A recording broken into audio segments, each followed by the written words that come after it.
Salut, YouTube a fermé ma chaîne, mais j'ai décidé d'en ouvrir une. Bon, j'ai réuploadé des vidéos de la chaîne précédente, mais surtout je reviens avec un nouveau format qui va parler exclusivement de jeux vidéo qui ne sont jamais sortis chez nous. Donc j'espère que ce nouveau format va vous plaire, et surtout, abonnez-vous et partagez, parce que là on repart de zéro. Allez, à toutes.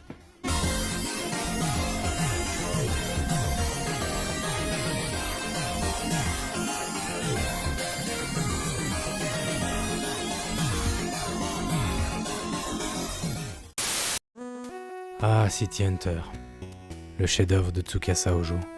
Ce manga culte a été publié pour la première fois en 1985. On y suivait les aventures de Ryo Saeba et Kaori Makimura dans le quartier de Shinjuku à Tokyo.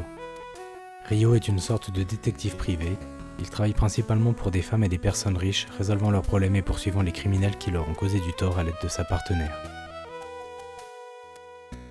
On avait eu droit à une adaptation en animé lorsque j'étais gamin dans le club Dorothée. Le personnage principal avait été renommé Nicky Larson. La série avait beau être censurée à sa sortie en France, Nicky Larson puait la classe quand même.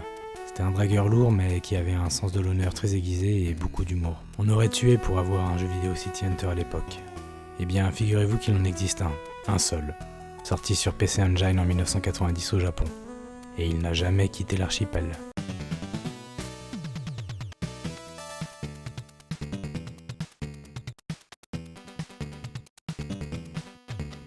Donc City Hunter, c'est un jeu en 2D d'action et d'enquête. J'ai enfin pu le terminer récemment grâce à la traduction de la team Terminus, big up à eux. Tout au long du jeu, on va fouiller les environnements pour interagir avec des PNJ pour obtenir des indices ou des objets clés. Et bien sûr, sur la route, on va dézinguer un max d'ennemis avec notre revolver et un bazooka qu'on trouvera plus tard dans le jeu.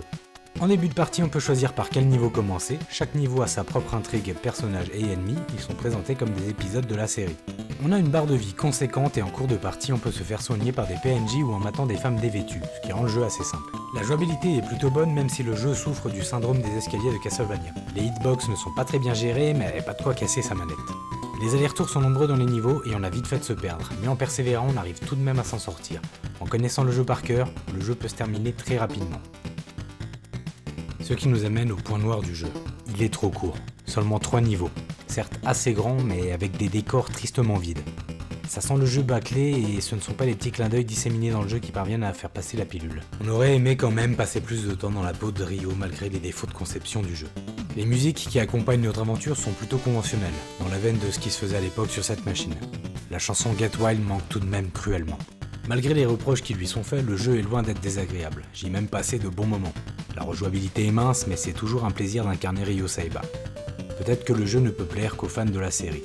D'ailleurs, si vous n'avez jamais lu le manga, je ne peux que vous le conseiller, ainsi que son histoire alternative Angel Heart, vous ne serez pas déçus. En conclusion, le jeu reste très sympa, sans prétention. Je ne comprends pas pourquoi une telle franchise n'a eu droit qu'à un seul opus et pourquoi il est resté cantonné au Japon. Au fond de moi, j'espère qu'on aura peut-être un jour un nouveau jeu estampillé City Hunter.